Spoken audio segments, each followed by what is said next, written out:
On the 3rd of November, in a cold rain that hadn't let up all day, a 27-year-old woman named Noelle Rourke stood on the front steps of a house on Cushing Street with 2 black trash bags at her feet and 16 weeks of pregnancy pressing against the railing she was holding onto. She was small, auburn hair pulled back, hands that had been rough since she was 9 years old, a baker's hands. Behind her, through the window, the Whitlock family was still standing in the warm light of the dining room, and that's when she heard it. A champagne cork hitting the ceiling and rattling across the floor. Her mother-in-law raised a glass and said, "To getting our peace and quiet back." Her sister-in-law had her phone up, filming, laughing. Her husband didn't come to the door. Nobody came to the door. So Noelle picked up her bags and she walked out into that rain. And that family went to bed happy. They slept fine. Not one of them had any idea that at 9:40 the next morning, a black car would pull up to their curb and sit there with the engine running. A man would get out, 34 years old, tall, dark hair cut short, a thin scar through his left eyebrow that nobody had ever been brave enough to ask about. No watch, no rings, nothing at all on him. He'd climb those same steps she'd walked down the night before, and he'd knock 3 times, and he wouldn't be in any hurry at all. Gerald Whitlock would open that door thinking it was a client. It wasn't. By the time that door closed again, everything that family thought they owned was already gone, and they didn't know it yet. If you're already hooked, do me a favor and hit that like button, and share this with someone who needs to hear it. Subscribe so you don't miss what that man says when the door opens. Now let's go back to that rain, and to the woman walking away with everything she owned in 2 bags. She walked because she had no other choice. Rain lashed sideways across her face. Atwell's Avenue stretched ahead beneath dark awnings and doors that had long since closed, and Noelle kept walking, the 2 garbage bags tangling around her legs with every step, the child inside her pulling her forward faster than she wanted to go. She had no destination, yet her feet seemed to know the way, and that way led to Wexford Street, as though some part of her had decided before she had time to think. After a while, she had to stop beneath the awning of a shuttered electrical supply store, set the 2 bags down on the wet concrete, and open her hand. Ruthie's money still held its original folds, the old bills gone soft with the sweat of a woman who worked for others, and there was a little loose change in her coat pocket as well. She counted it twice to be certain. Even together, it still wasn't enough for one night at the cheapest motel in the neighborhood. She stood there, watching the water run along the gutter, and the strange thing was that she didn't feel afraid. She felt only a quiet, almost serene kind of calculation, the same sort she had performed for 4 years in a ledger that didn't bear her name, and she realized that all her life, people had handed her other people's numbers and asked her to put them in order, but now, for the first time, the number in her hand belonged to her, and it was too small to put anything in order at all. She picked up the bags and kept walking. Wexford Street appeared beyond the corner, narrow and dark, and the familiar storefront was still exactly where it had always been, except the lights were out. Noelle took the key from her coat pocket, the key whose teeth had been worn smooth by being held through so many years, and pushed it toward the lock. It wouldn't go in. She pulled it out, turned it over, and tried again. It still wouldn't go in. Then she bent closer, wiped the rain from her eyes, and looked carefully. The lock was new. The brass was still bright and gleaming, without the faintest trace of tarnish, so new that it looked out of place against the old wooden door, like a false tooth in an old person's mouth. She raised her eyes to the window her father had once cleaned every Saturday morning. Paper had been pasted across it from the inside. Noelle stood motionless before that door for a very long time, still holding the useless key in her hand, and there wasn't a single curse in her mind, not a single name, only a strange emptiness, like the feeling of missing a stair in the dark. Then she went around to the back. The alley was still as narrow as she remembered, still carrying the damp smell of old brick walls, and at the far end stood the concrete step. It was still there. No one could take it away because it held no value worth taking.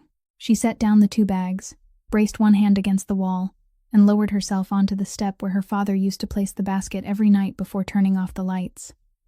The rain kept falling. She placed one hand over her belly, and that was when she cried. Not because she had been thrown out of her husband's home, not because of the sound of the cork popping, not because the man who had married her hadn't come to the door. She cried because of the lock, because that lock meant someone had come here, had stood in this exact place, had removed the old one and fitted a new one, and had done it long ago without her ever knowing. It meant that while she sat keeping their books, while she cooked their meals, while she called that woman mother, a stranger's hand had been opening the door to her father's home. She remained on that step until both legs went numb and the cold began seeping all the way into her bones, and then she stood, because she understood very clearly that even if she wanted to sit there until morning, the living child inside her did not. Late that night, she entered the hospital emergency waiting room, the only place in the city still open and warm. She sat in the last row of chairs with the 2 bags tucked beneath her feet, and no one asked what had brought her there.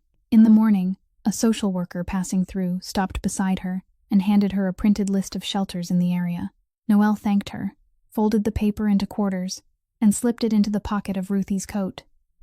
In one night, she had lost her husband, her home, and even her dignity, but it wasn't until the key refused to turn that she understood she had lost something else as well, something she didn't yet know how to name. That concrete step was where she had grown up. And to understand why a new lock could break a woman who had endured 4 years without uttering a single complaint, one must first speak of the man who once stood in the kitchen behind that door. Colm Rourke was the only Irish baker on a street filled with Italians, and through all the years he had never considered that strange. He came to this country with nothing but his 2 hands and a soda bread recipe his mother had recited to him instead of writing down. He rented the old storefront on Wexford Street when it was still an abandoned shoe repair shop, and he rebuilt the oven himself with fire bricks bought cheaply from a materials yard at the end of the line. His wife died when Noelle was very young, so young that later she couldn't remember her mother's face, only the faint memory of a singing voice and the scent of lemon soap.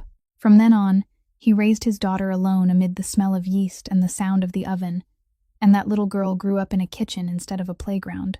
She knew how to test yeast with the tip of her finger before she knew how to ride a bicycle. She fell asleep on sacks of flour while waiting for the final batch to come out of the oven. Her hands grew calloused between the ages of 5 and 9, and it saddened him to see them that way, but he said nothing, because he had no other choice either.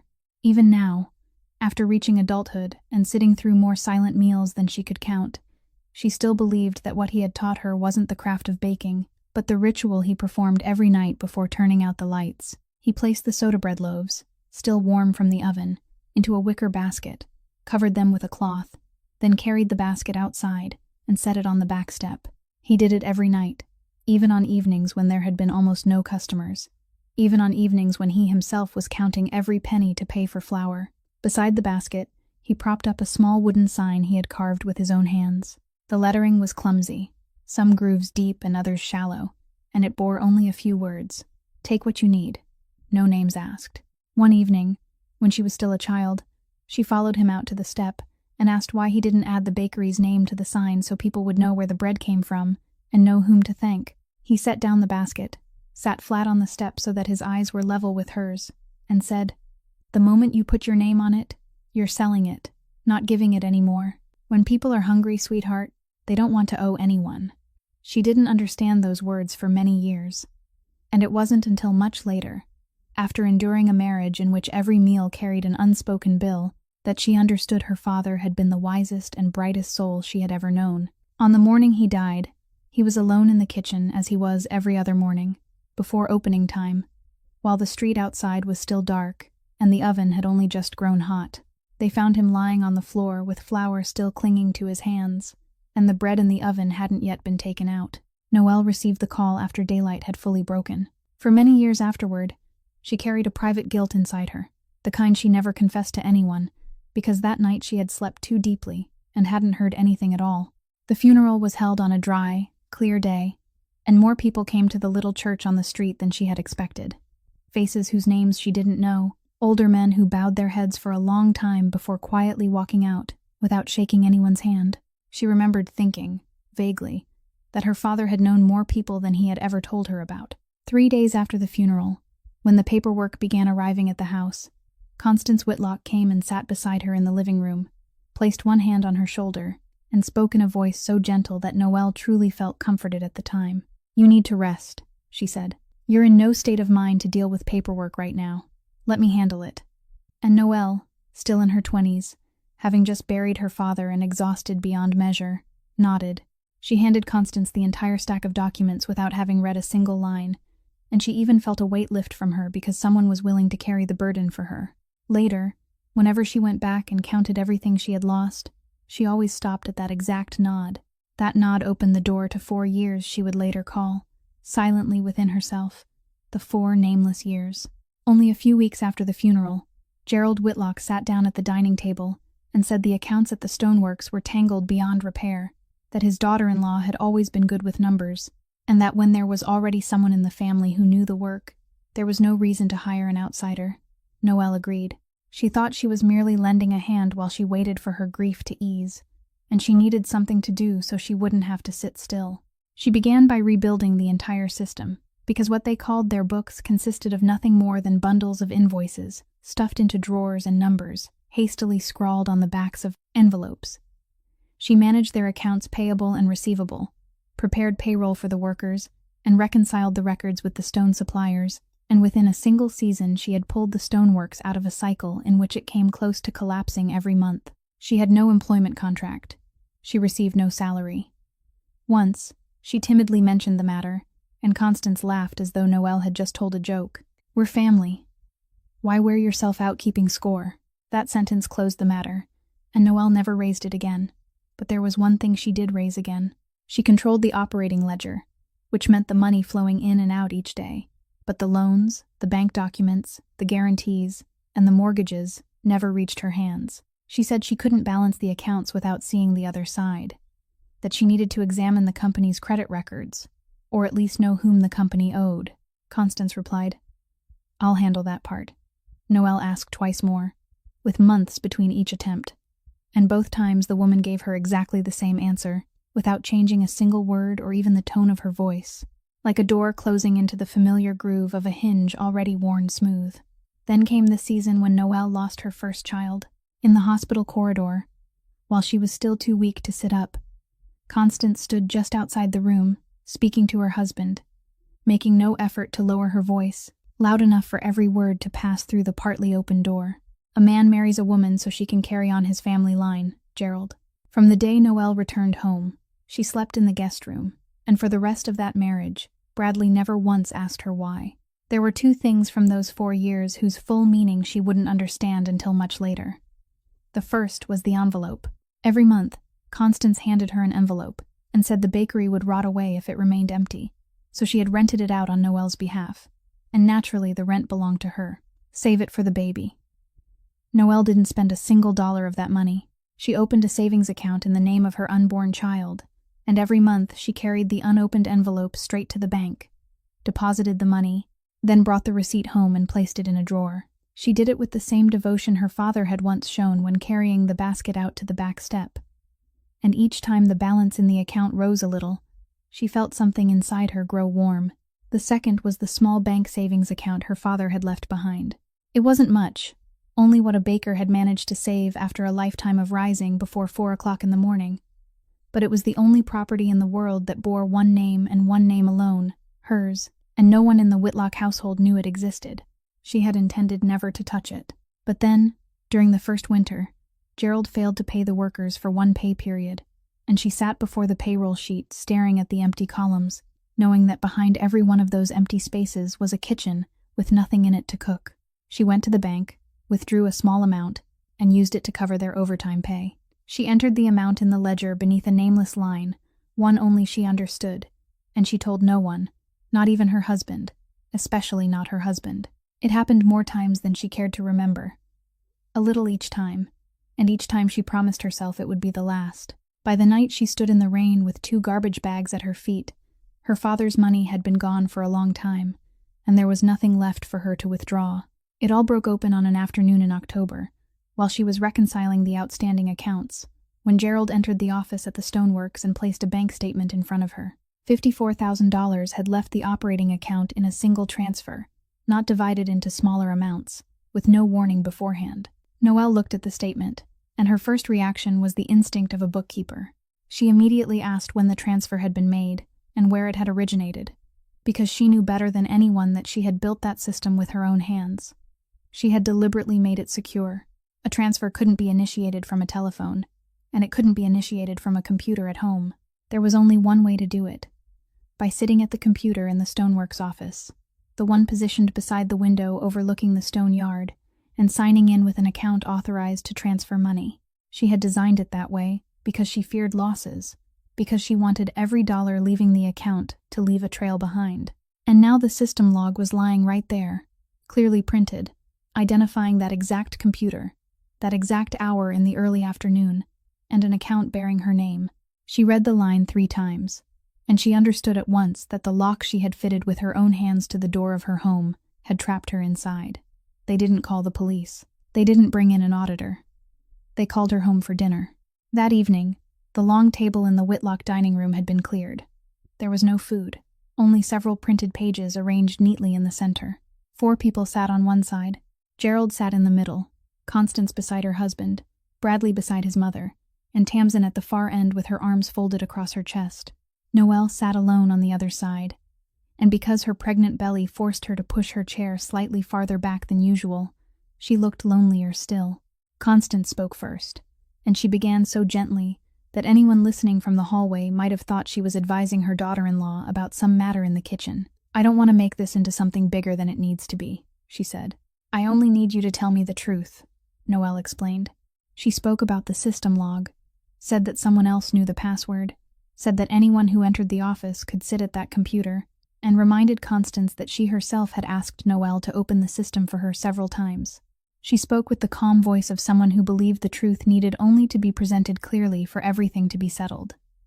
Gerald struck the table once. The papers jumped. Then he settled back into his chair and didn't strike it again. Tamsin interrupted to say that her sister-in-law always had an explanation for everything.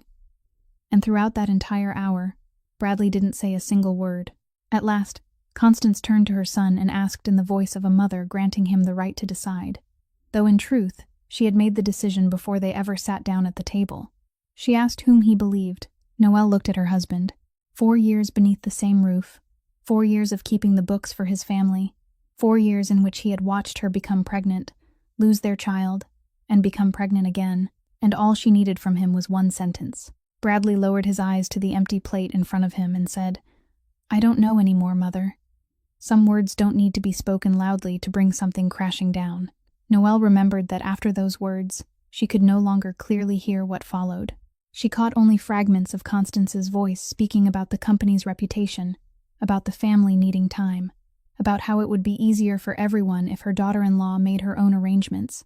Then she gave the final number of that evening, and it was the only number in the entire meeting that no one disputed. 48 hours. While Noelle was finding her way through the cold rain, the clock on the dining room wall at Cushing Street was already ticking toward 9:40 the following morning. Inside, life continued, as if no tragedy had occurred.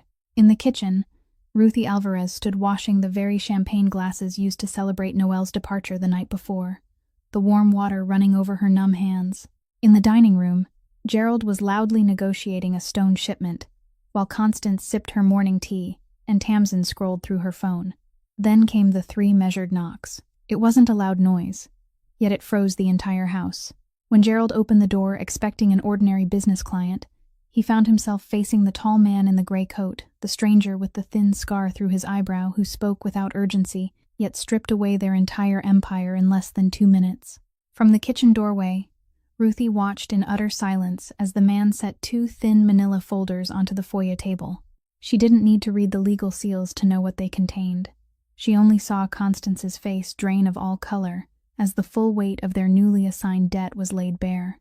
By the time the heavy front door clicked shut and the black engine faded down the street, the Whitlocks were left standing in absolute ruin. Gerald stared at the folders on the table, his hands trembling too violently to open them. Tamsin's phone slipped from her fingers, and for the first time in 22 years, Constance Whitlock sat paralyzed in her chair, staring blankly at the wall, completely oblivious to the cold tea in her cup. That afternoon, Noelle returned to Wexford Street simply because she couldn't think of anywhere else to go. The printed list of shelters was still in the pocket of Ruthie's coat. She had read it 3 times in the hospital waiting room, and still hadn't found the courage to call any of the numbers, because calling would mean admitting the truth, and she wasn't ready to admit it yet. She went around to the back, set down the 2 bags, and sat on the concrete step. The rain had stopped, but the wind blowing in from the harbor was bitterly cold, and she pulled up the collar of the coat to cover the back of her neck. At the far end of the street, a black car was parked close to the curb. She had noticed it when she passed, assumed it belonged to someone in the neighborhood, and no longer had enough room in her mind to give it another thought. The car had been there since morning. After a while, she heard a car door close and the sound of shoes against the alley pavement. Then a man's shadow stopped a few steps away from her. Noelle looked up. He was a tall man in a gray wool coat, with dark hair cut short, and he stood there with both hands empty, carrying nothing, without the hurried manner of someone who had come to intrude upon another person's grief. He didn't introduce himself. He didn't ask whether she was Noelle Rourke, though he clearly knew. Nor did he say anything about finding her seated on a concrete step with 2 garbage bags beside her. He didn't ask whether she was all right, and he didn't offer to drive her anywhere. Later, when she thought back on that moment, she would be most grateful to him for precisely that. He asked her only one question, and he asked it very quietly. He asked whether she knew whose name was now on the title to the bakery. Noelle opened her mouth to answer that of course it belonged to her, that her father had left it to her, that her mother-in-law had merely rented it out on her behalf and gave her the rent money every month.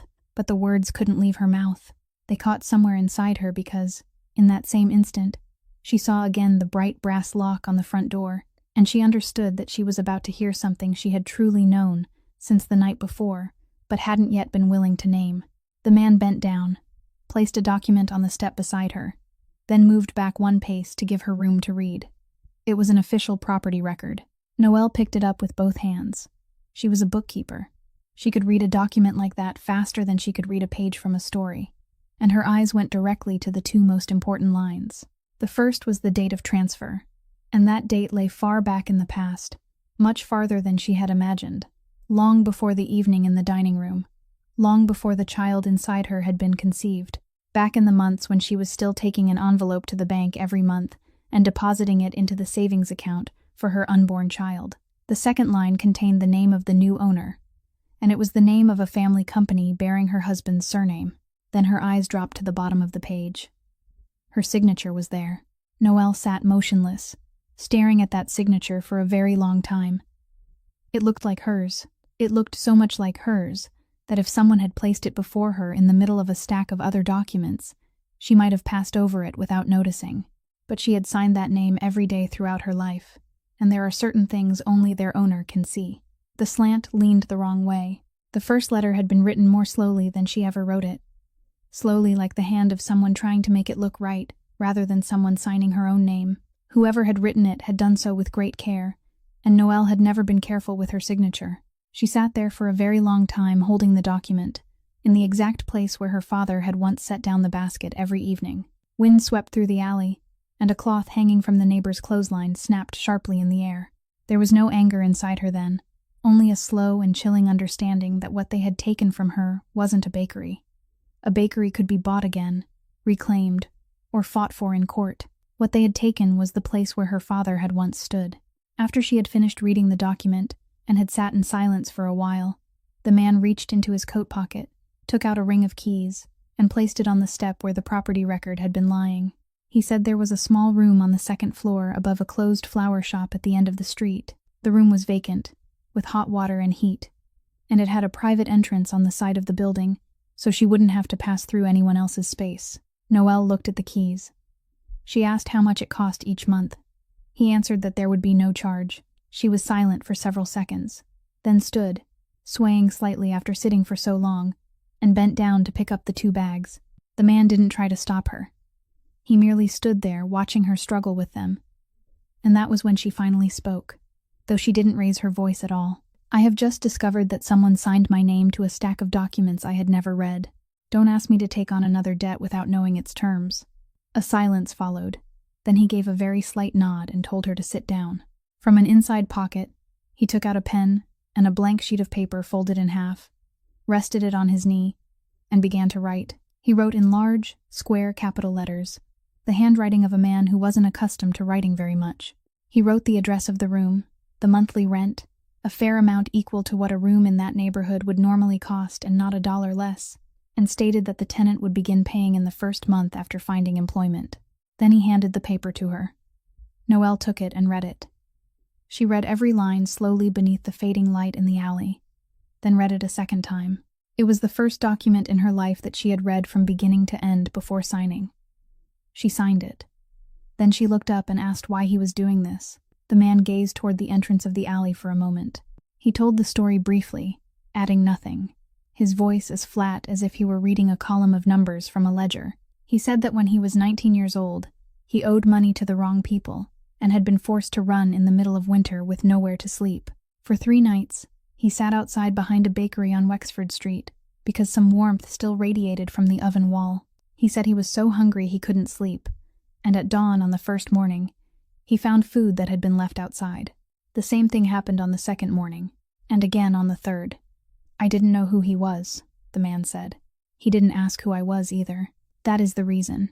Then he buttoned his coat and walked toward the mouth of the alley, and the black car pulled away from the curb before Noelle could think of anything to say. The room above the flower shop was small, with a sloping ceiling, and the air still carried the faint sweetness of old flowers that had seeped into the wooden floor over the years. There was a bed, a hot plate, and a wooden table beside the window.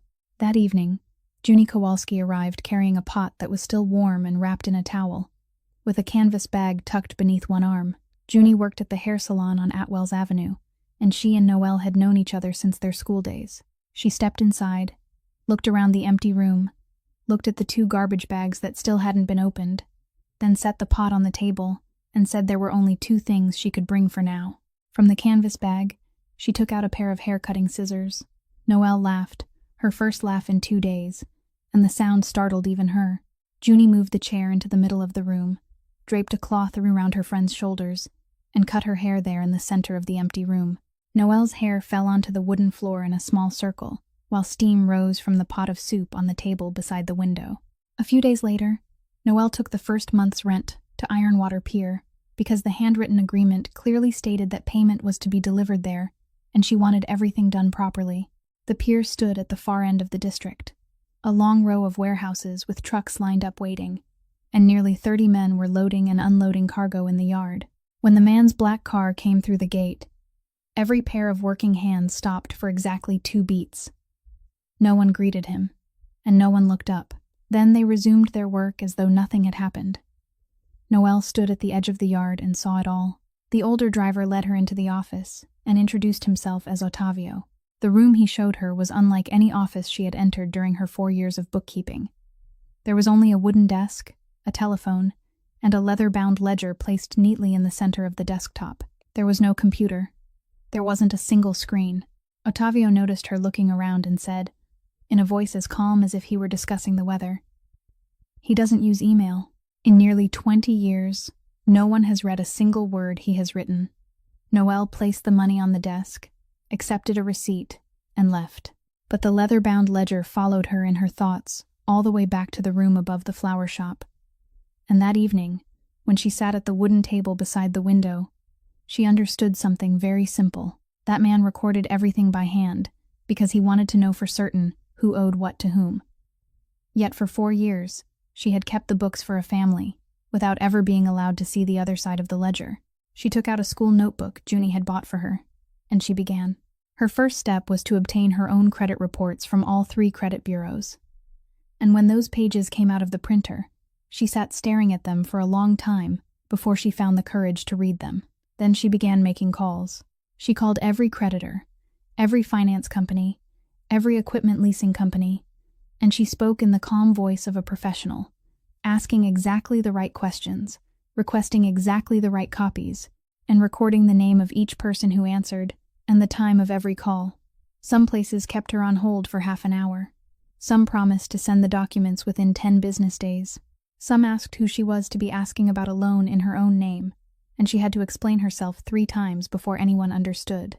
On the old computer Junie had borrowed from the hair salon, she opened a spreadsheet and gave it a name, typing each word slowly. Things I didn't sign. Every evening, she added another line. Some evenings, she managed to add 3. On others, she worked for hours without adding a single one because she had to wait for documents to arrive. She did this every night after eating whatever food Junie had brought over, with a single desk lamp burning and the street lying silent beyond the window. She worked until her belly wouldn't allow her to remain seated any longer, until her back hurt so badly that she had to stand and walk around the room several times before she could sit down again. The more she uncovered, the longer the list became, in a way that chilled her because it didn't end. Each time she thought she had reached the bottom, another letter arrived. Another company's name appeared. Another contract surfaced that she had never heard of. By the time she stopped counting and went to bed, the spreadsheet contained more lines than 3 times the number of fingers on both her hands. Some were small, trivial debts, the sort of consumer loans people signed merely to finish the paperwork. Some were large, and one forced her to stand, walk to the window, and remain there breathing for a while. It was a personal guarantee in her name, securing an investment loan for a second stoneworks facility. Noelle knew perfectly well that Whitlock Stoneworks had only one facility. That second stoneworks had never existed anywhere except on paper. Bernadette Kessler had been doing this work for so long that nothing surprised her anymore, and she received Noelle in a small office on the 3rd floor of an old building, her desk covered with files arranged in stacks, according to an order known only to her. She read the entire printed spreadsheet Noelle had brought, reading slowly and occasionally turning back to the previous page, and not once did she click her tongue or shake her head. When she had finished, she removed her glasses and said Noelle had 2 paths. The first was to file a criminal complaint, pursue it fully, bring in a handwriting expert and an auditor, and prepare herself for a long and expensive road during which she would have to tell the story of her life to strangers, far more times than she imagined. The second path was easier. She could quietly remove her name from each debt, one by one, report the identity theft, freeze her credit files, and allow everything in that house to collapse in its own way. Bernadette said plainly that most people who sat in the chair Noelle occupied chose the second path, and she didn't judge any of them. That evening, while Noelle sat at the table beside the window holding the lawyer's 2 pages of notes, Ottavio knocked on the door and said someone downstairs wanted a few words with her. She went down. Gianni Serafino stood beside the car. He didn't open the door or invite her inside. He asked what the lawyer had said, and Noelle told him about the 2 paths. He listened to everything, then looked toward the far end of the street and spoke in the same low, measured voice he always used.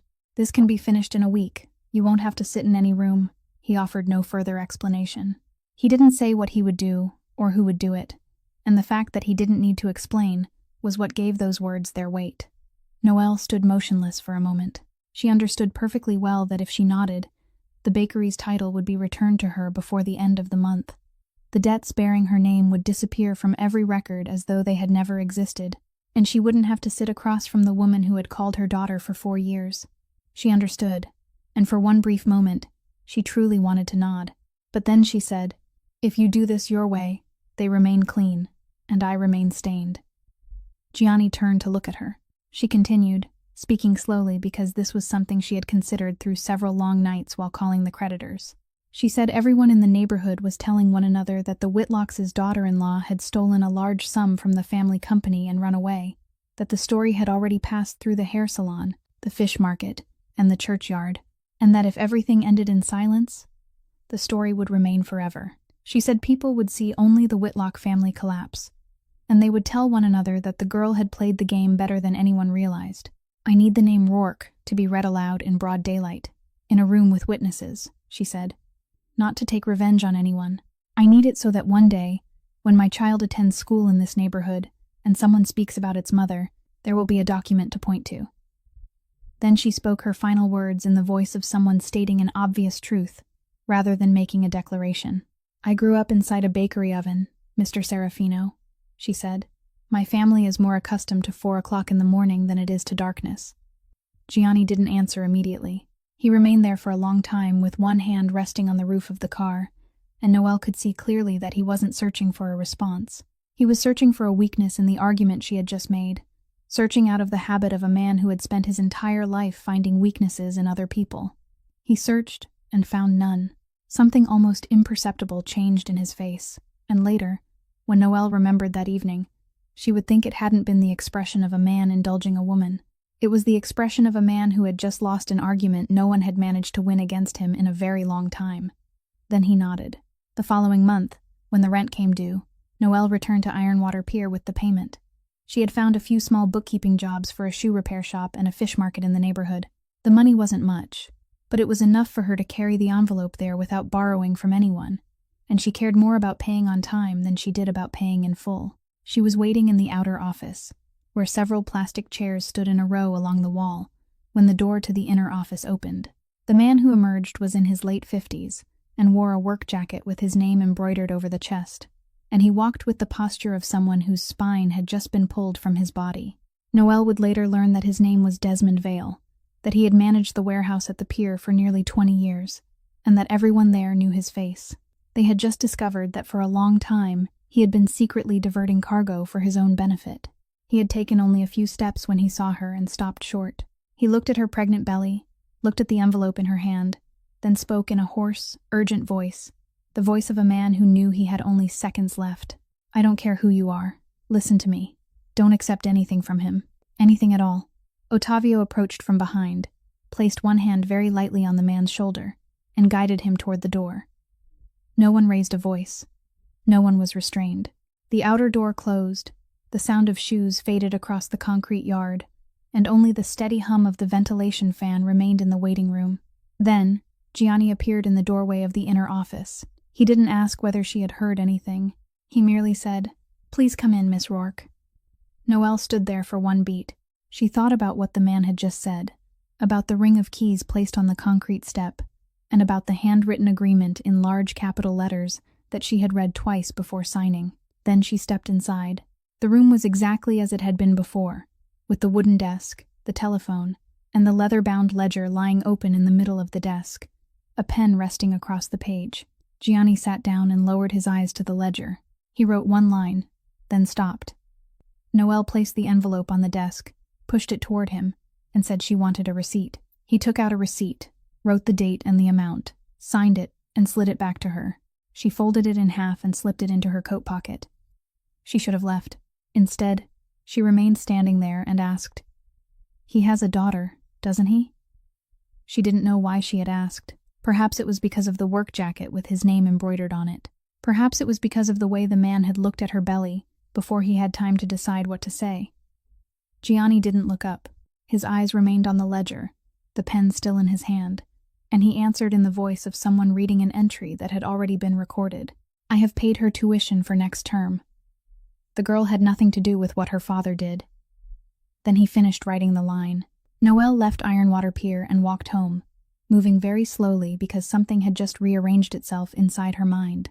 For weeks, she had thought of that man as a strange benefactor, someone who had once slept outside on her father's back step and was now repaying the kindness in his own way.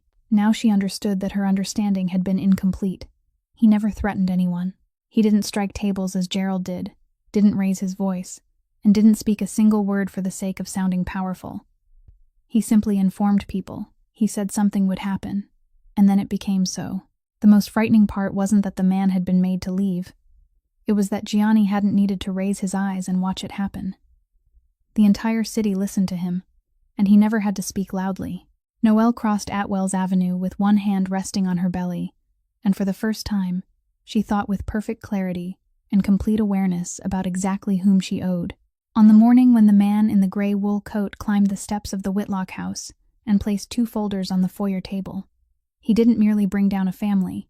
He also made a profitable stone transportation contract and a steadily earning debt vanish into thin air, and most of the money behind both belonged to Rocco Fanucci.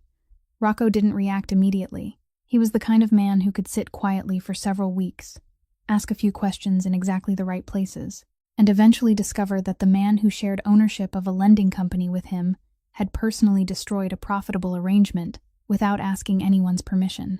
He traced the reason backward, and what he found at the end of the thread wasn't a rival or a business deal, but a woman's name. The invitation to the restaurant was delivered directly to Noelle by a polite, well-dressed man, and she had intended not to go. But Kessler told her to go, to meet him in a crowded place, and to remember every word. The restaurant stood in the middle of Atwell's Avenue, the kind of establishment with cloth tablecloths and older waiters who knew the customers by name. Rocco was already seated at the table farthest inside. He was in his 60s, with neatly combed silver hair, and when she arrived, he stood, pulled out her chair, ordered for both of them, and asked whether she had been eating well lately. Then he placed an old photograph on the table. Noelle looked down. It showed a thin boy, with unruly black hair, his wrists handcuffed, standing between 2 police officers, with a bruise still visible on his cheekbone. She recognized him immediately, though the photograph had been taken many years ago, because the narrow scar crossing his left eyebrow had already been there. "I bailed that boy out," Rocco said. He was 19. He owed the wrong people, and he had no one. I paid his debt. I gave him a place to stand. He turned the photograph until it sat square with the edge of the table. He is protecting you with the very thing I gave him all those years ago. I thought you should know whom you owe, and how many layers deep that debt runs. Noelle said nothing. Rocco poured water for her, then went directly to the matter at hand. He said the situation had gone far beyond what it was worth, that a woman preparing to give birth shouldn't be standing between two men who had done business together for decades, and that he was willing to give her enough money to leave the state, rent a respectable place somewhere else, deliver her child in peace, and begin again. He said it in the voice of an uncle concerned for his niece. Then he mentioned one more thing, speaking as though it had only just occurred to him. He said the Whitlocks had stopped paying property taxes on the Wexford Street building long ago, that the city never waited for anyone, and that in the middle of April, the tax lien would be sold at public auction. Whoever bought it would hold the right to foreclose on the building. He looked at her with a kindly expression and said he knew her lawsuit to void the transfer was still awaiting trial, which meant that for the present, she wasn't the legal owner, which meant she couldn't step into that auction. He said it as casually as one person might wish another good health before the plates were brought to the table. The food arrived. Noelle didn't touch hers. Rocco ate with a healthy appetite, and as he ate, he told several stories about old business dealings and about the days when the harbor had been different from what it was now. Then he let one sentence fall as though he were boasting about a good habit. In my entire life, I have never paid more than the number I wrote on paper. Not even when I lost. A man who breaks his own rule once will break it a second time. When he had finished speaking, he wiped his mouth, and the remark passed like any other piece of dinner conversation. At the end of the meal, when the waiter brought the check, Noelle opened her wallet. She took out some money, counted the exact amount of her share, and placed it on the table beside the photograph. My share, she said. I don't eat what I can't pay for myself. Rocco Fanucci stared at the money for a long time. Then he smiled, for the first and only time in this entire story. Ah, no wonder. Kessler worked quietly and quickly, and once the identity theft reports were filed, everything began finding its way back to where it belonged. The collection letters that had long been arriving in the mailbox of a woman living temporarily above a flower shop suddenly changed direction, and they went instead to the house on Cushing Street, where 4 people lived and where every expense from the past 4 years had originated.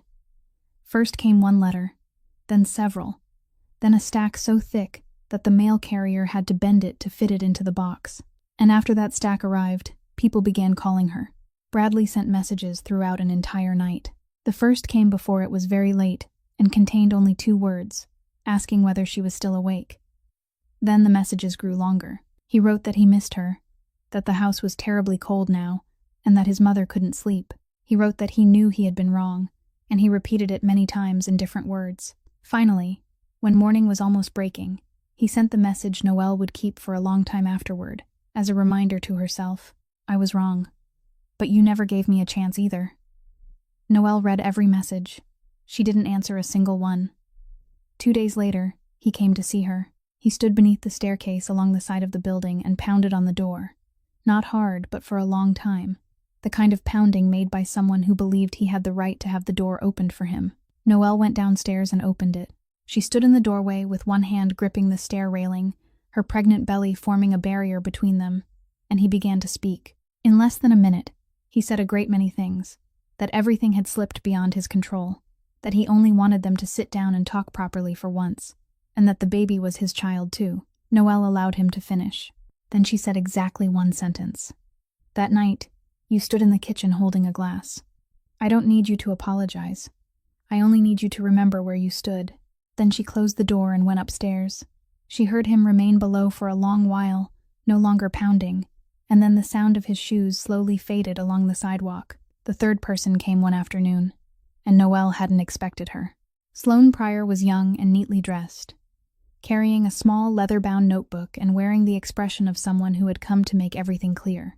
She sat in the only chair in the room and said that she and Bradley had been making plans for a future together, that the Whitlock family had welcomed her as one of their own, and that she believed Noelle deserved to know so she could make arrangements for her own life.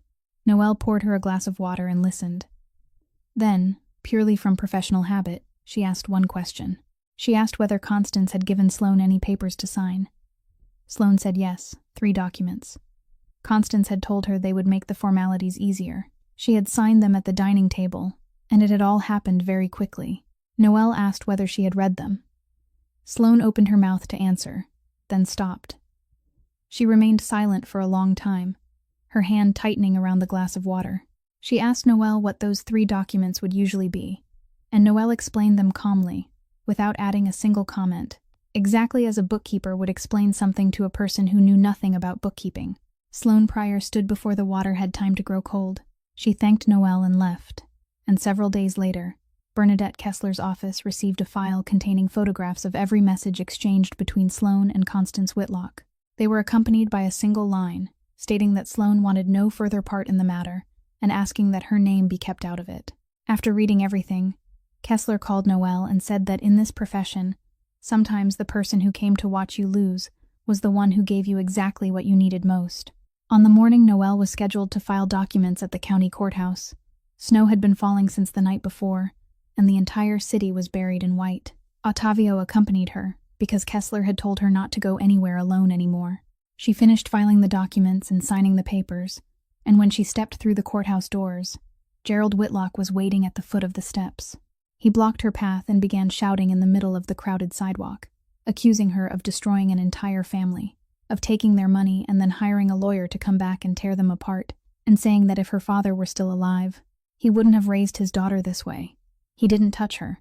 He merely stood there raising his voice while passers-by began turning to look. Noelle stepped back once to avoid him, then took another step, and the heel of her shoe landed on the icy edge of the curb. She slipped and fell into the street. Someone cried out. Ottavio was beside her in an instant, while Gerald stepped back and fell silent, his face turning pale when he saw her sitting there with her pregnant belly. He didn't say another word. He walked away. The pain began several minutes later, and Noelle knew immediately what it was because it felt nothing like the back pain she had grown accustomed to over the past several months. Ottavio called for an ambulance. The dispatcher said the entire city had been paralyzed by the snow, that there had been a collision involving 3 vehicles at the intersection farther up, and the road was blocked, and that an ambulance would arrive as soon as possible, though it would take a long time. Ottavio ended the call, looked at the white road before them, then held out his hand for her to lean on. The hospital wasn't very far away in a straight line, but beneath the snow, every city block seemed twice as long. They made it through 2 blocks. Ottavio was already in his 60s, and he walked ahead, clearing a path through the deep snow while allowing her to hold his arm, and he didn't utter a single complaint. But halfway through the 3rd block, he had to stop, brace both hands on his knees, and struggle for breath, each exhalation bursting into the air in a white cloud. He straightened and tried to continue, but after several steps, he had to stop again. At that moment, yellow light swept across them, followed by the heavy rumble of a city snowplow crawling toward them from the end of the street, its blade pushing the snow aside into 2 high white banks. Ottavio stepped into the middle of the road and raised both arms. The vehicle stopped, the cabin door opened, and the driver leaned out to look down at them. He was around 70, his face red from the cold, with a worn knit cap pulled over his head. He looked at Ottavio, then at the woman behind him, leaning against a lamppost, and asked whether she was all right. Ottavio said they needed to reach the hospital immediately. The driver studied Noelle's face for another moment, then his voice changed completely. "You're Mr. Rourke's daughter, aren't you?" Noelle nodded. The man in the cabin was Wendell Pike, and he had been eating her father's bread since the bakery first opened. He pushed the cabin door wide and said, "Mr. Rourke sold me bread for decades. Get in here. Sit in the middle where it's warm." The snowplow cabin wasn't spacious, and the 3 adults crowded together on the long bench seat, with Ottavio on the outside, Noelle in the middle where the heater blew its warmest air, and Wendell Pike driving with one hand on the steering wheel, while the other operated the plow controls. He didn't take a detour. He drove straight ahead with the blade lowered, and the snowplow cleared its own path, pushing snow aside while the cars stranded along the curb disappeared behind them. The yellow light on the roof swept steadily through the falling snow, bright and then dark, bright and then dark. While Noelle sat between 2 old men she had known for only a few months and a few minutes, both hands resting on her belly, counting her breaths exactly as her father had once taught her to count the rhythm while kneading dough. Ottavio sat beside her, his body still trembling from exhaustion. and throughout the entire journey, he managed to say only one sentence, spoken when the lights of the hospital emergency room appeared at the foot of the hill. "We're here. Miss Rourke, we're here." The baby arrived earlier than expected, and in the days that followed, Noelle lived in a corridor filled with the smell of rubbing alcohol and the steady hum of machines. They allowed her into the neonatal intensive care unit several times each day, each visit brief, and she sat beside the incubator with one hand resting against the warm glass, speaking softly to her daughter about small, ordinary things, about the room above the flower shop, about the wooden table beside the window, and about how the two of them would make the place into a proper home. She had chosen her baby's name in her heart long ago, but she hadn't told anyone. On the fourth night, while she was sitting there, the monitor sounded an alarm. The nurses entered immediately, swift and precise. No one ran, yet everyone moved very quickly, and one of them turned toward Noelle, placed a hand against her back, and asked her to step into the corridor. The door closed. Noelle didn't collapse. She didn't scream, strike the door, or ask anyone a single question. She walked 3 steps to the opposite wall, leaned her back against it, and closed her eyes. There wasn't a single prayer in her mind, because she hadn't attended church since the day she buried her father, and the old prayers were hidden somewhere too distant for her to summon them. The only thing that remained whole within her, the only thing she knew so completely that she didn't need to think, was her father's soda bread recipe. So she recited it silently. How much flour? How much salt? A level spoonful of baking soda and never a heaping one. Pour in the buttermilk slowly and never all at once. Mix it gently, sweetheart, because if you work it too hard, the bread will turn tough. Shape it into a round loaf. Cut a deep cross across the top, deep enough to reach the inside, and only then place it in the oven. She recited the recipe from beginning to end, without missing a single step. Then she repeated it a second time, more slowly, then a third time, slower still, moving through each instruction as someone else might move from one rosary bead to the next. That was how a baker prayed. When she finished the third recitation, the door opened. A nurse stepped out, and the first thing she did was nod to Noelle. The baby's readings had stabilized. Everything was all right, she said. The little girl was sleeping, and Noelle could visit her again tomorrow as usual. Noelle nodded and thanked her, then walked to the row of plastic chairs along the corridor and sat down. And only after she was seated did she realize that both her knees were trembling. At the far end of the corridor, near the turn beside the elevators, a man sat in a waiting chair. He sat with his back straight, his gray wool coat folded across his lap, and he remained there throughout the night. He didn't go inside. He didn't send any messages, call anyone, or ask a nurse a single question. Inside the coat folded on his lap was a document his men had uncovered that evening. By morning, when the light beyond the corridor windows had turned white, Ottavio approached Noelle and handed her a cup of hot tea wrapped in 2 layers of paper. She looked toward the turn in the corridor. The chair was empty. Ottavio said, "He told me he would come inside only when you invited him." At noon, someone brought her the birth certificate documents to sign. Noelle filled in the baby's given name, the date and time, and the space for the mother's information. Then she stopped at the box for the child's surname. She remained before that empty box for a long time, long enough for a nurse to pass her twice without asking anything. She thought about a name that had accompanied her for 4 years and hadn't kept her for even one rainy night. She thought about the bright brass lock on an old wooden door. Then she lowered her pen and wrote, Maeve Rourke. Throughout the past season, her name had appeared on a thick stack of documents, not one of which she had signed. This was the first. Her hand trembled so badly that the first letter twisted out of shape, its downward stroke leaning so far to one side that it barely resembled a proper letter at all. But it was hers, and she didn't ask for another form so she could write it again. Noelle and her daughter returned to the room above the flower shop on a cold afternoon, and Junie had already placed a crib borrowed from her cousin in the warmest corner of the room. A few days later, Ruthie Alvarez came to visit. She climbed the staircase along the side of the building very slowly, one hand gripping the railing while the other held a pot wrapped in a towel, and when she reached the room, the first thing she did was set the pot on the table and stand silently for a long time, watching the baby asleep in the crib. She ladled soup into a bowl for Noelle and insisted that she finish every drop. Then she sat on the edge of the bed, rested both hands on her lap, and opened the cloth bag she had brought with her. Inside was an old, hardbound ledger with a worn spine. the kind of book people kept in the foyer of a house to record the visits of anyone who came to handle official documents. Ruthie said that through all those years, whenever a notary came to the house, she was the one who opened the door, poured the water, and recorded in that ledger the date, the time, the visitor's name, and the documents they had brought. She said she had begun keeping the record because she was afraid. Several times, the lady of the house had ordered her to sign as the person receiving documents, or to place her name on the witness line, and Ruthie couldn't read all the words on those papers. She had lived in constant fear that one day someone would drag her forward and claim that she had signed one thing or another. She had kept the ledger for many years, hidden in the bottom drawer beneath the cleaning cloths, and she had never shown it to anyone. Noelle took the ledger, turned several pages, and immediately understood what she was holding. It was the one thing in the world she could never have obtained by herself, because it didn't exist in the records of any agency. It existed only in the hands and memory of a woman who worked in another family's home. Then Ruthie fell silent for a long time. She looked down at her hands and said there was something else.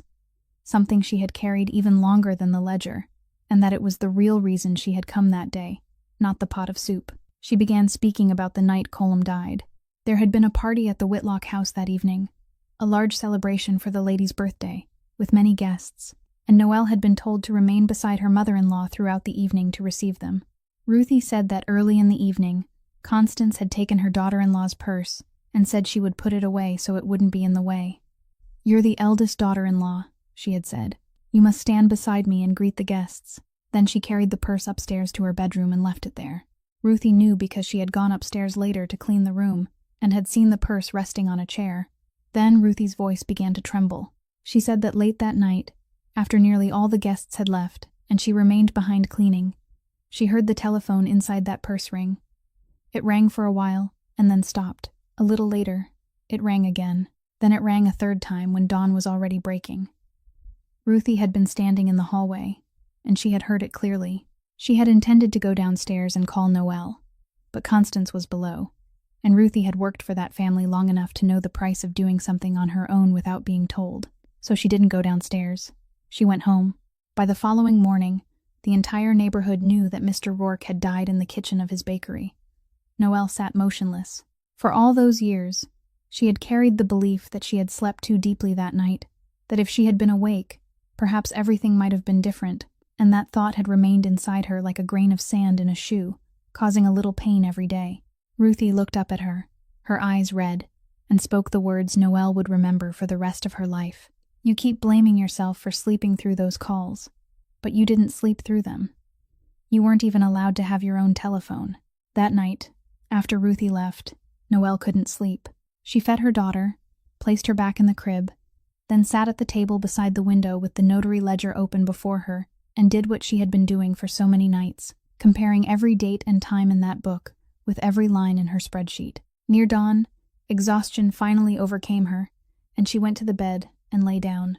As she adjusted the pillow to raise it higher, her hand touched the hospital envelope she had kept beneath it since she was pregnant, the envelope containing several examination records she had saved because the first ultrasound image was among them. She pulled it out, intending only to look at the image for a moment so she could fall asleep more easily. Then her eyes fell upon the corner of one form. The date was printed there, along with the time she had entered the examination room and the time she had left, the kind of automated timestamps produced by a machine rather than written by hand. Noelle sat upright. She crossed the room to the table in 3 steps and turned to the exact bank statement she had read so often that she knew it by heart, the page showing $54,000 leaving the operating account in the early afternoon on a day in October, the same day, the same period of time, and that ultrasound room was in a hospital on the opposite side of the city, more than 6 miles from the stoneworks office, while the transfer could only have been made from one specific computer beside the window overlooking the stone yard. She lowered herself into the chair, still holding the form, and began to cry, silently so she wouldn't wake her daughter. For months, she had searched everywhere for evidence, calling every creditor, waiting for every letter, pleading for every copy. And all along, it had been beneath the pillow where she slept. Her daughter had saved her before she was even born. The next morning, Noelle took the entire envelope to Bernadette Kessler. After reading the form, Kessler set it down, tapped one finger against her desk twice, and said they now needed to finish the rest of the work and make it absolutely clean. She asked Noelle to sit and recount every occasion on which she had truly put pen to paper and signed something for the Whitlock family. Noelle told her. As she spoke, she remembered an afternoon she had tried for years not to remember. An afternoon when she was still lying in the hospital after losing her first child, her body exhausted and an intravenous needle still in her hand, when Constance had sat beside her bed with a stack of papers and a pen. She had said that several documents required an urgent signature to simplify the formalities. "Just sign them quickly, sweetheart.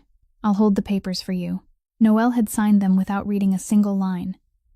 Kessler demanded that the other side produce every one of those documents, and when they were submitted, she read them all. Then she summoned Noelle to her office and slid one page across the desk. It was a corporate board resolution, brief and only several lines long, appointing Noelle Rourke as corporate secretary of Whitlock Stoneworks. Kessler explained that they had given her that document to sign only because they needed enough official titles on paper to file their records, and they had chosen her because she was the easiest person in the household to control. But that title, Kessler said, came with the right to demand access to every financial record belonging to the company, and that right had been in Noelle's hands from the day they gave her the pen in the hospital. Kessler filed the motion that afternoon. Then came the results of the handwriting examination. The expert compared the signatures on the stack of documents with dozens of genuine examples taken from the records Noelle had kept during her 4 years at the stoneworks, and the report arrived early one morning at the beginning of the week. Kessler read it first, then remained silent for a moment before handing it to Noelle. Most of the forged signatures in that stack hadn't been written by Gerald Whitlock. They had been written by a familiar hand, by someone who had practiced, someone who knew where she lowered her pen and where she lifted it, someone who had shared a home with her for 4 years. Her mother-in-law had stolen her name, but the person who had sat practicing until he could imitate it was the man who had kissed her forehead every night. The authority the Whitlocks had given her in the hospital years earlier began producing results in less than a month, and the financial records of Whitlock Stoneworks arrived at Kessler's office in boxes. Noelle read them, because no one in the world could read those papers faster than the woman who had kept the books for that very stoneworks for 4 years. She found what she needed one afternoon. After the bakery on Wexford Street had been transferred to the family company using the signature with the slant leaning the wrong way, it had immediately been pledged as collateral, not to a bank, to a lending company called Fanucci Consolidated, and the $54,000 that had left the operating account early that October afternoon had gone to the same place, to the same receiving account, bearing the same abbreviated notation. She traced everything backward, and the truth appeared as clearly as a trail of stone dust beneath a light. Gerald Whitlock had been borrowing from that company for years, taking out new loans to roll over old ones, borrowing again to repay what he had borrowed before, and whenever another payment came due, he had to find something else to pledge. Her father's bakery had been one of those things. And the most recent deadline, the one he had been forced to meet at any cost, fell during the days immediately following the night of November 3rd. Noelle remained seated with those papers for a very long time. Then she turned to the final page, the one containing the lender's registration information, and read the line listing the people whose names appeared as owners. There were 2 names. The first was Rocco Fanucci. The second was Gianni Serafino. She sat motionless. At Ironwater Pier, Gianni controlled the docks, the warehouses, and the transportation operations. He carried the name and the authority, and the entire city listened to him. Rocco controlled the lending business and most of the cash. The 2 men were partners, their names appearing together on enterprises in which each handled his own part. And throughout all those years, the lending company had never been Gianni's concern. That was what chilled her. He wasn't the person who had driven her into the rain. He hadn't known who she was until the morning he climbed the steps of the Whitlock house. But the machine that had tightened around Gerald Whitlock until he needed someone to blame, and one less mouth to feed, the machine that had seized her father's bakery and held it for all those months, carried Gianni's name on its papers. He had the right to open that ledger whenever he wished. Through all those years, he had never opened it once. She called Ottavio. Gianni came the following afternoon, and Noelle invited him into the room above the flower shop for the first and only time. The baby was sleeping in the crib in the corner. Noelle placed the file on the table, turned it toward him so he could read it, and left it there. Gianni read. He read every page without turning any of them quickly, and when he reached the last one, he paused longer over the place where the 2 names appeared. Then Noelle asked him, and her voice didn't rise at all. "The night you sat in the hospital corridor, you already had that document in your pocket, didn't you?" He didn't deny a single word. He didn't say that he hadn't known, that the lending business belonged to Rocco, or that he had never personally approved any of the loans. He said only, "I held it all night." Noelle nodded very slowly. She looked through the window at the street growing darker and said, "I thought you stayed outside because you were being courteous." He stood. He picked up his coat, and for one brief moment, she saw his eyes move toward the crib in the corner, before he immediately looked away. He walked to the door. He said nothing more, offered no apology, and made no promises. Later, when she thought back on that moment, she knew that if he had spoken even one word in his own defense, she would never have opened that door to him again. She closed it behind him. Then she remained there with one hand resting on the doorknob, listening as his footsteps descended the side staircase and his car pulled away from the curb. Throughout that entire spring, they didn't speak a single word to each other. The Financial Crimes Unit of the State Attorney General's office asked Noelle to come in on a Tuesday morning, and Kessler accompanied her.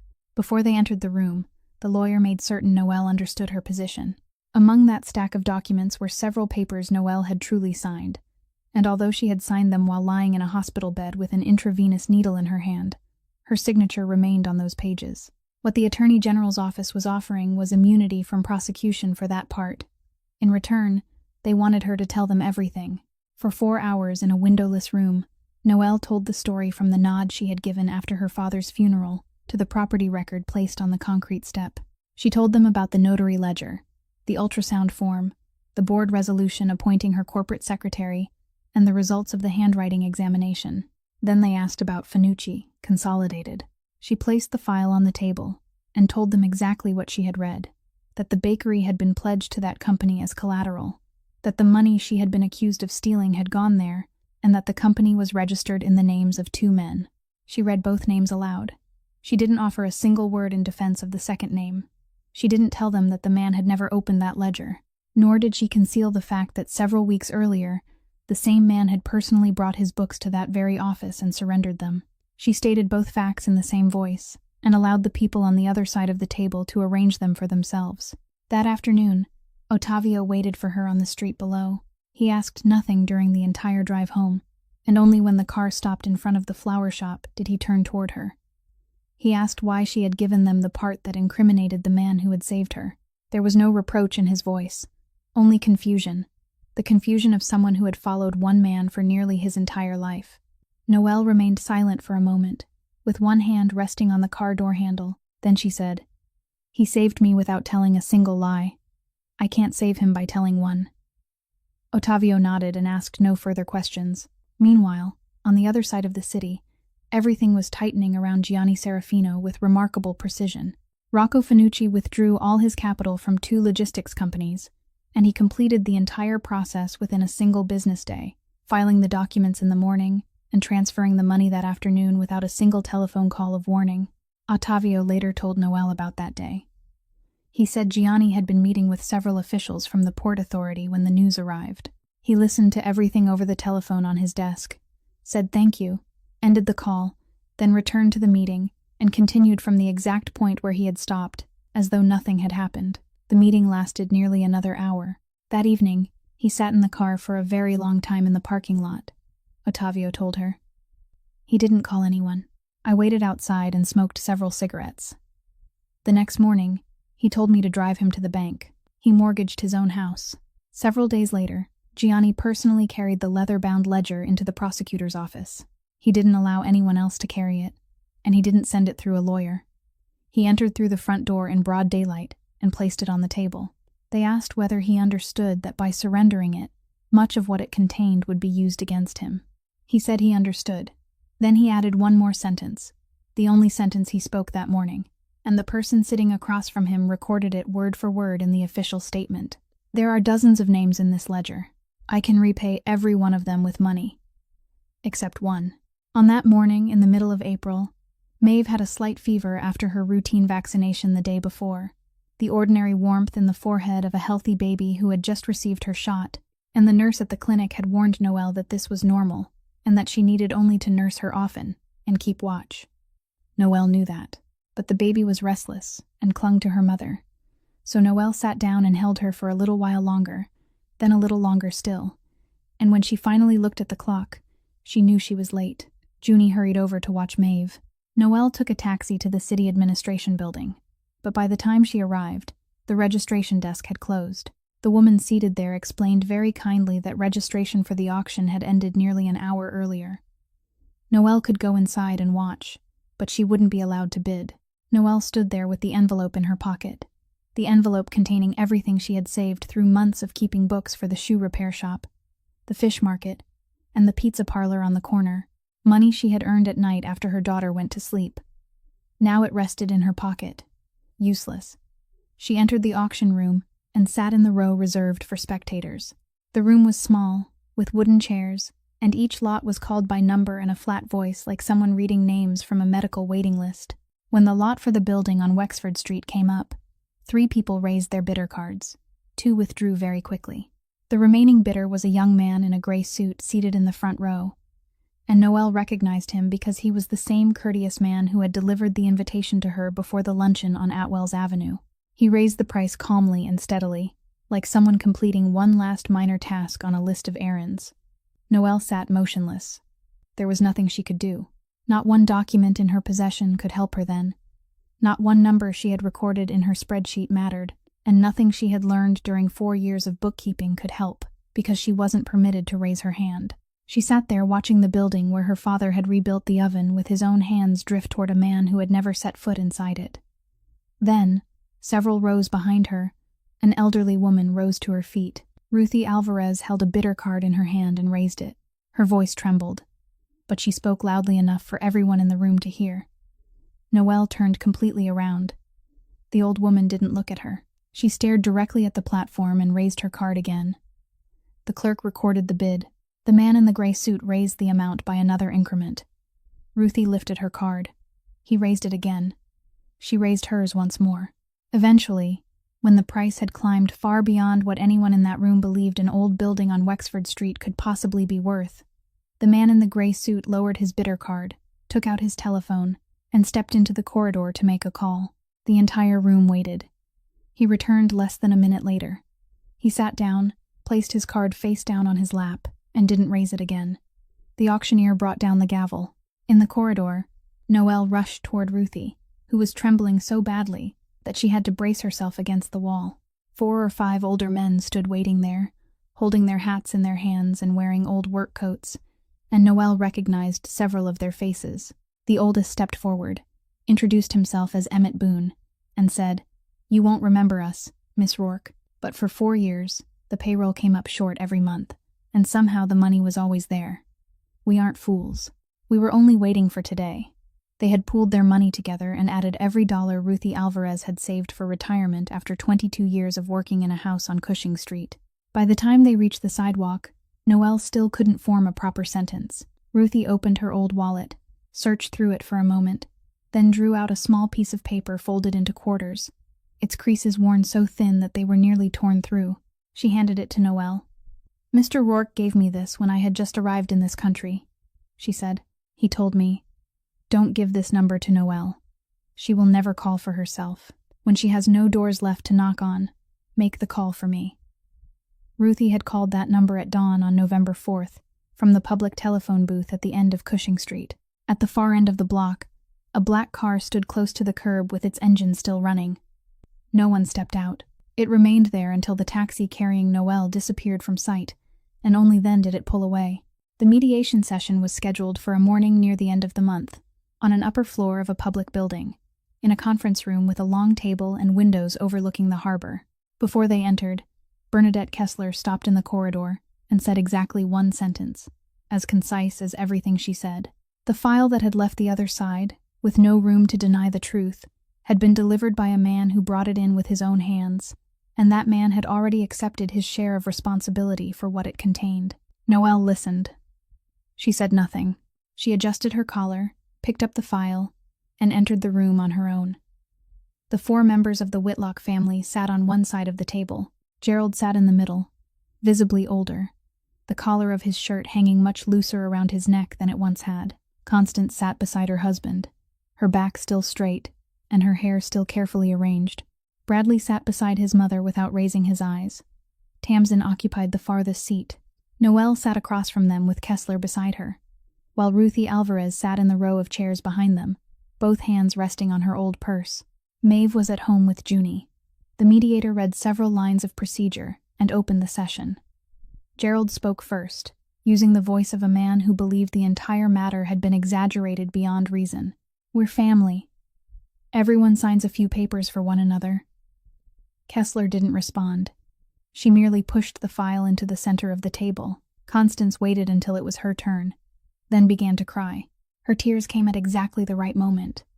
The tears of someone who knew there was a person in the room whose heart might soften.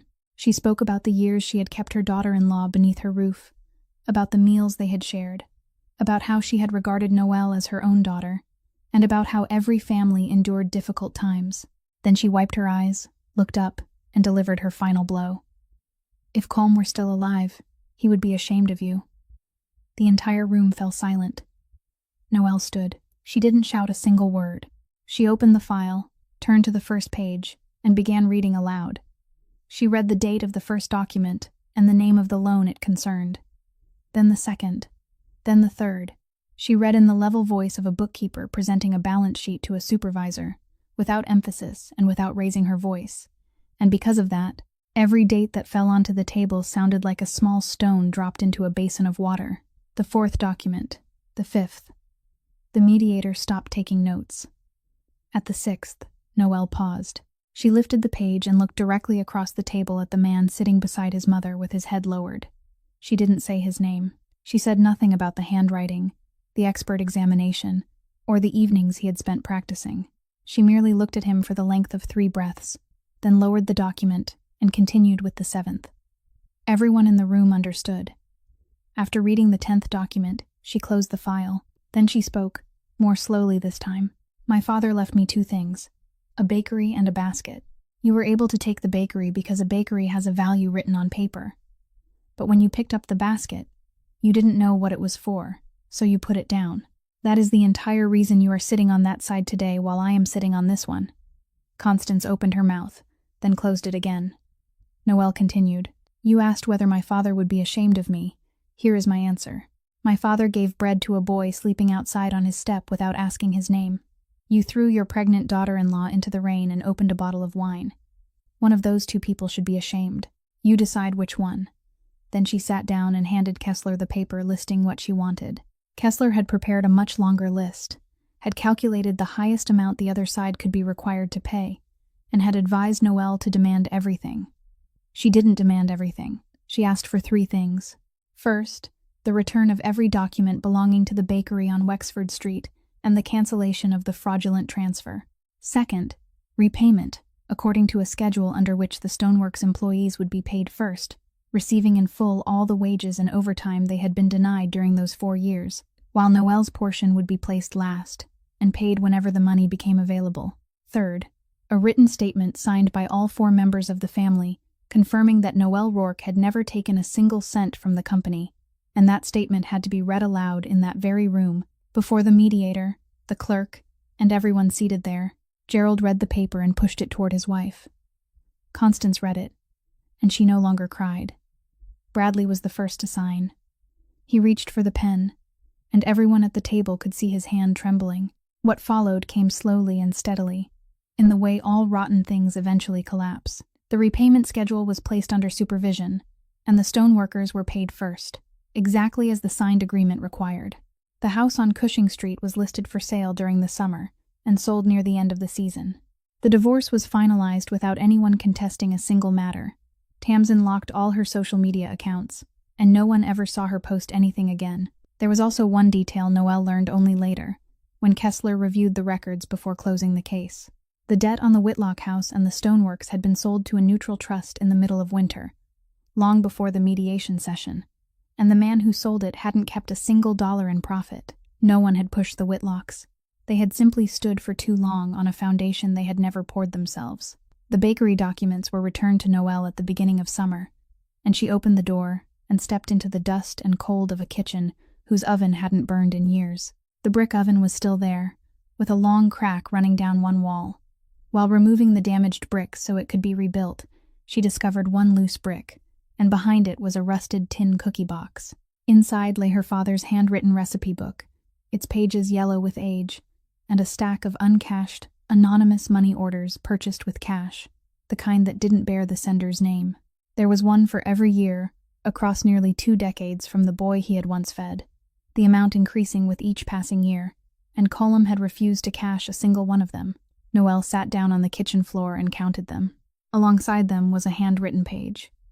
He has sent money all these years. I kept every bit of it, and never spent a cent. The moment the basket accepts money, it has a price, sweetheart. If you ever meet him, tell him this for me. If he wants to repay what he owes, he should put out a basket for someone else. He mustn't repay me. Many years after the winter night he had spent sleeping outside on the back step, the man had returned exactly once, in broad daylight, carrying money and fully intending to repay the kindness properly. Colm Rourke hadn't accepted it. He had merely poured the young man a cup of coffee and told him that what he had received wasn't something that could be repaid. The young man had left a piece of paper bearing a telephone number on the counter. Colm never called it, but he never threw it away either. The bakery reopened early on a Saturday morning in October, while the sky was still dark. Maeve slept in the carrier against her mother's chest, warm and peaceful amid the smell of bread fresh from the oven. Ruthie stood behind the counter, the creases in her new apron still crisp. Junie poured coffee for the first customers.